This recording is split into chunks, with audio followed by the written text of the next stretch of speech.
ലോകപരിചയമില്ലാത്ത ഏട്ടത്തി പൊട്ടക്കുളത്തിലെ തവളയാ.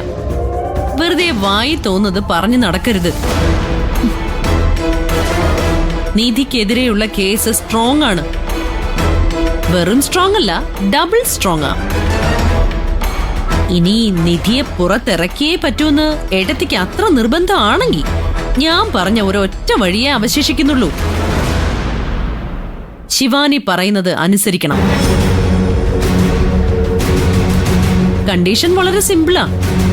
ഗൗതം നിധിയെ എന്നേക്കുമായി ഉപേക്ഷിച്ച് അവൻ ഈശ്വരമംഗലത്തിലേക്ക് മടങ്ങി വന്നാൽ ശിവാനി ആ കേസ് പിൻവലിക്കും. ഞങ്ങൾ ആദ്യം മുതലേ പറയുന്ന അതേ ഓഫർ. ഡീൽ ഉറപ്പിച്ചാൽ നിധി പുറത്തിറങ്ങും, ഏട്ടത്തിയുടെ മകൻ ഈശ്വരമംഗലത്തേക്ക് തിരികെ എത്തുകയും ചെയ്യും. എന്തു പറയുന്നു? ഇതെങ്ങാനും നീ ചെന്ന് ഗൗതമിനോട് പറഞ്ഞ അവൻ തന്നെ നിന്റെ മുഖത്തടിക്കും, ഓർത്തോ? അതൊക്കെ ഏട്ടത്തിയുടെ തോന്നല് മാത്രമാ.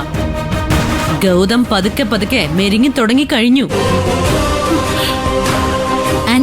ആന്റി വെറുതെ കണ്ണൊന്നും തള്ളി സ്ട്രെയിൻ എടുക്കണ്ട. സത്യ പറഞ്ഞത്. വസുന്ധര ആന്റി ഈ വിഷയം ഗൗതമിന്റെ മുന്നിൽ അവതരിപ്പിക്കുകയും ചെയ്തു.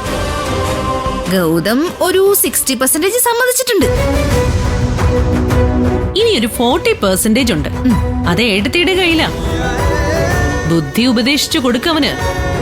നിധിയെ ഉപേക്ഷിക്കാൻ തയ്യാറാണെന്ന് ഒരു വാക്ക് പറഞ്ഞാ മതി, ആ നിമിഷം നിധി പുറത്താ.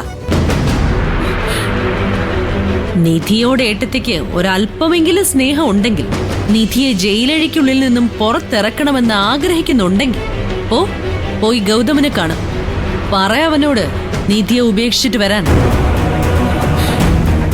നിധിയെ ഉപേക്ഷിക്കുന്നു എന്ന് ഗൗതം ഒരു വാക്ക് പറഞ്ഞ ഒരു ഡിവോഴ്സ് പേപ്പറിൽ ഒപ്പിട്ട അവിടെ അവസാനിക്കും നിധിയുടെ കഷ്ടകാലം.